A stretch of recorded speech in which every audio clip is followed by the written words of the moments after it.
Welcome to the Phoenix News Report. On tonight's episode, Kamala and Tim's first interview. Did anybody drop an F-bomb? Spoiler alert, no, but it was still interesting. Would have been a lot more interesting if somebody dropped an F-bomb. True dat. Plus, why Arlington National Cemetery is not a media playground. Wait, it's not?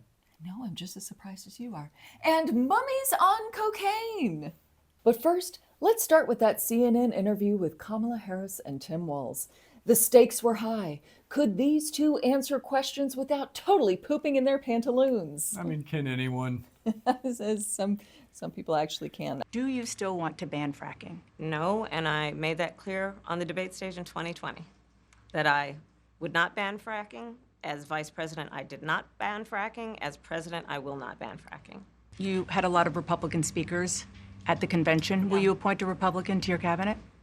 Yes, I would. He suggested that you happened to turn black recently for political purposes, questioning a core part of your identity. Yeah. Any? Same old tired playbook. Next question, please. That's it? That's it. Okay. President Biden, when he called you and said he was pulling out of the race, what was that like? And did he offer to endorse you right away, or did you ask for it? It was a Sunday, so here, I'll give you a little too much information. Go for it. There's no such thing, Madam Vice President. My family was staying with us, and including my baby nieces, and we had just had pancakes and, Auntie, can I have more bacon? Yes, I'll make you more bacon. And then we were sitting down to do a puzzle. And the phone rang, and it was Joe Biden. And he told me what he had decided to do. Now, this interview, according to my notes, took place in the last conference room in your office that wasn't booked. Very distinct energy kind of emanating from that setting. I see how you could have gotten that. I think you're very close. My read on that was that it was actually a Starbucks that was trying to close, and they refused to leave. Oh, you know what? Now that you say that, I think you might actually be right. Now, this interview had a very different tone than the sort of, joyful warrior thing that they've been doing lately out on the campaign trail. This had more of the energy of, you've been called to the principal's office and you don't know if you're in trouble or if they're just wanting to ask you questions about someone else that might be in trouble. You know what I'm saying? Yeah, there's a real who squealed on who Yes. sort of approach to this from both sides of the interview. Absolutely. It was hard to read their position here. It was very, who's snitching on who kind of a deal. A little bit more tension there. They talked a lot, Austin, about fracking. What do you make of all that? Well, the fracking talk was a big part of this interview. They asked Kamala about her change in fracking positions and about why she's changing fracking positions, and her response was more or less, frack you. And I do think that these interviews would be a lot more substantive if CNN would just allow people to swear outright rather than using these euphemisms. Amen, amen. We could get past a lot of the fracking talk that way. Now, of course, her running mate was there with her, Chatty Cathy, Tim Walz. Just, how do you get him to turn off? But when he wasn't talking, he had very big go get him kiddo energy while she was talking. And that was nice. That was very reassuring. Gus's dad really brought that, and I was happy to see it. It felt nice. It felt warm. Amen, amen. And so, of course, after the interview, Donald Trump had a reaction because he had a reaction to damn near everything because he just can't help himself. Austin, what did you think about Trump's reaction to this interview? Well, I mean, it was what it was always going to be. And it's the reaction I think most of us had when we heard about the bacon and puzzles. Oh, the bacon and puzzle scandals. Big news. We're supposed to believe that Kamala was sitting around the kitchen table with her grandnieces having bacon and doing puzzles, and there aren't professional photos of this. She didn't even mention how much she paid them for this. So I don't believe it for a minute. I think this is how Trump's going to go at him from this angle, this inherent dishonesty that there is no family that, what she likes them? They like her? Name one American family where that applies. Ridiculous, yeah. No, he's really got him in the crosshairs. If you've been hearing a lot about Trump at Arlington National Cemetery this week and wondered, what happened there? Did he do something to insult the armed forces yet again? Well, wait and nail it, because yes, he did. Here's what happened. Trump's campaign contacted military officials about visiting the cemetery to mark the anniversary of a bombing in Afghanistan. But here's the thing. It is illegal to conduct campaign activities at Arlington National Cemetery for reasons that should be real obvious. The Pentagon was like, geez, this is going to turn into a whole goddamn thing, isn't it? But they knew that they'd get flack if they didn't let him come, so they chugged their heartburn medicine, took a deep breath, and were like, okay, here's the deal. You can do a thing over in this one part with the press and all those people. You can take pictures and video. The media will be there. You get all the footage that you want. But then we got to go to this other part, and you can't do any pictures or video or campaign stuff over there. This is a sacred place. So, can you guys be cool? To which the Trump campaign said, totes. But they had their fingers crossed behind their back the whole time. So, after they do their big thing with the media, Trump and friends head over to the other section with their own videographer and photographer.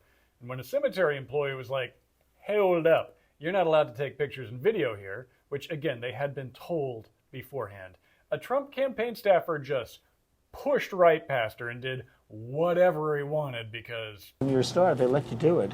You can do anything. Whatever you want. Grab them by the you can do anything. So what was so important that Trump's team broke the law and had a physical altercation with an Arlington National Cemetery employee? What could have been so important to capture that the photos and videos that they had previously gotten just weren't good enough?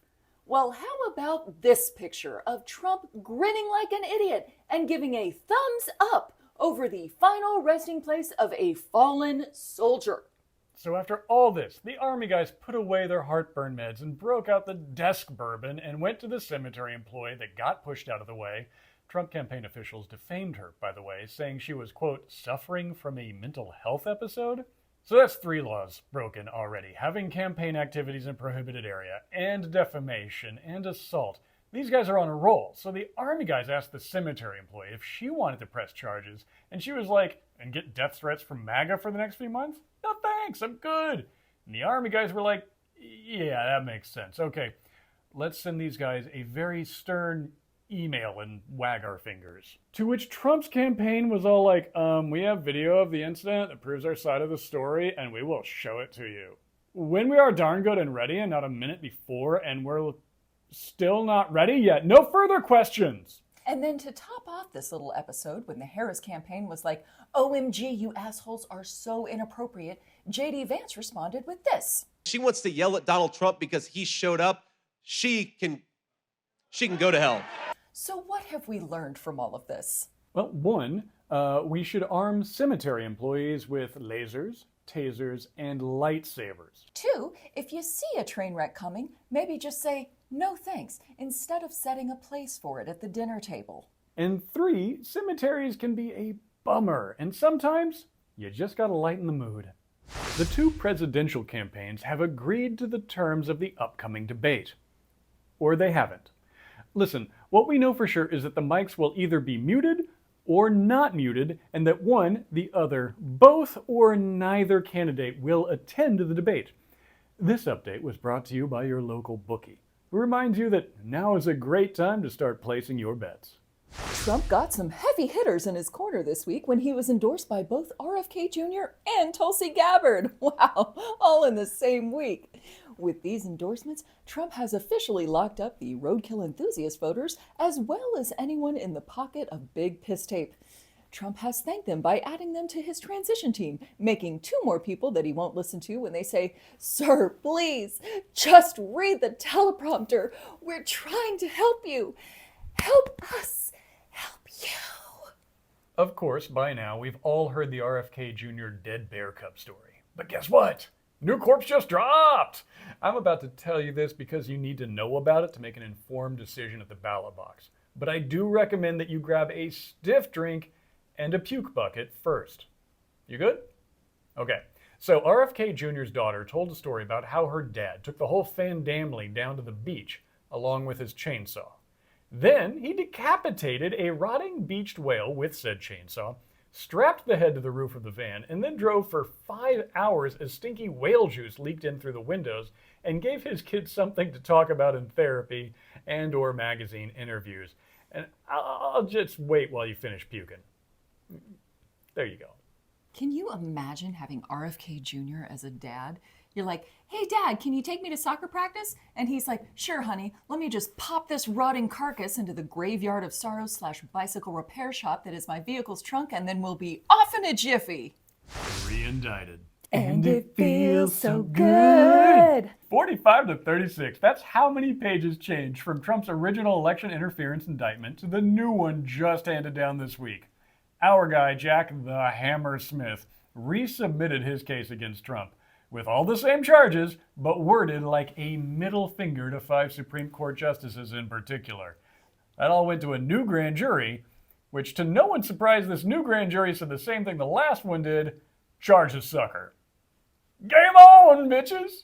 And just a quick reminder that the way more excited about indictments than I used to be shirt is perfect for this and several other occasions that we assume are forthcoming. Grab one at our merch shop, links in the description below, and enjoy continued relevance into the future.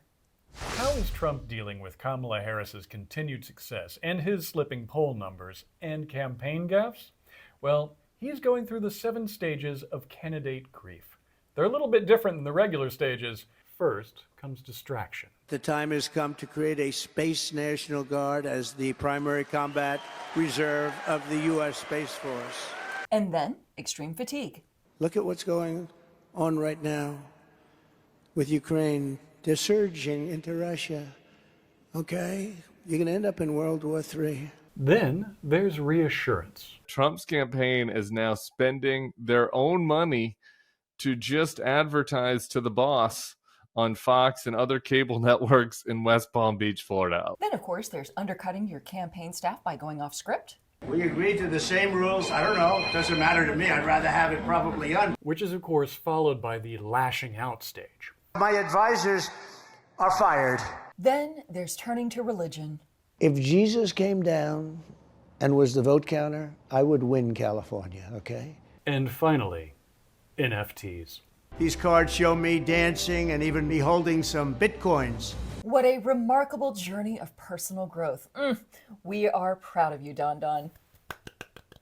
A certain someone at Fox News is in some hot Jesse Waters for implying that our nation's best generals might assault Kamala Harris? We don't know who she is. We don't know what she believes. She's going to get paralyzed in the Situation Room while the generals have their way with her. Right now, Jesse Whoa, Jesse, I don't like that. figuratively, Take again. it back. So, just so you know what's happening there, that is Jeanine Pirro being the voice of reason. That is where we are right now as a nation. But of course, one other voice of reason is Jesse Waters' own mother. I'm sure my mother was probably go on MSNBC tonight and said, my son, Jesse Waters, made a joke about Kamala Harris being manhandled by generals in the Situation Room, and he has desecrated the memory of our grandfather, and it's disgusting. I could see my mom doing that. Brogert, Broheim, Bromany. If your mom is denouncing you on a rival cable news network, might be time for a little family therapy, because Thanksgiving's gonna get weird. Waters, of course, backpedaled after everyone started saying that he should be fired for this and all the other times he has said words. And as a compromise, he switched to a less scathing attack on Kamala Harris. Did you know that Kamala Harris didn't grow up in Oakland, as she always said she did? Her birth certificate lists an apartment right next to Berkeley's campus. This is a party that cares more about birth certificates than they do about actual births. If they spent half as much time trying to improve maternal mortality rates as they do on Sherlock Holmesing brown people's birth certificates, women would never die in childbirth ever again. Economists warn the prolonged war in Palestine is causing Israel's economy to struggle. Oh, finally, a victim the DNC might actually let on stage. Keep in mind, historians and humanitarians do warn against sounding too concerned about Israel's economy in mixed company at parties. There may be some follow-up comments from the room. Breaking news! Human sweat stain Steve Bannon is being tortured in prison. Oh, it was bad enough that they put him in there just for committing crimes like a regular criminal, even though he had a doctor's note affirming that he is white, male, and rich, but now torture too? This news comes via healthy living icon Rudy Giuliani. While guest hosting Bannon's show, Rude Boy's scalp leaked with inky brown passion as he told us that not only can Steve not even go boating, but they won't even let him watch his stories on TV. Will Rudy appeal to the Human Rights Court at The Hague? Will he immolate himself in front of the Four Seasons? No, not that one, the other one. We contacted the Dalai Lama for comment, but have not received a reply. As a successful real estate failure, Donald Trump knows that location is everything. Trump, shown here waiting to hang out with Archie, Betty, and Veronica, went down to the southern border at Montezuma's Pass, Arizona, to brag on what he called the Rolls-Royce of border wall sections. This was a less than perfect word choice, it turns out, for a couple of reasons. One, the section of border wall he was standing in front of was built by the Obama administration. Two, the nearby portion of the wall started under the Trump administration was never finished and is mostly just a pile of unused materials going to crap.